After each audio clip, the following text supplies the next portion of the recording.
Hello, welcome to Simple Answers. In this video, I will be showing you how to create your own hashtag on Instagram. The first thing you need to do is open the Instagram app.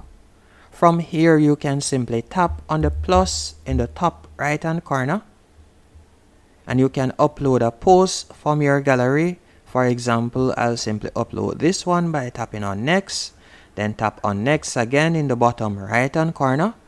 Then right where you see write a caption, you can simply write out your caption. Then you are going to tap on the pound sign in the bottom right hand corner and you're going to create your hashtag or hashtags.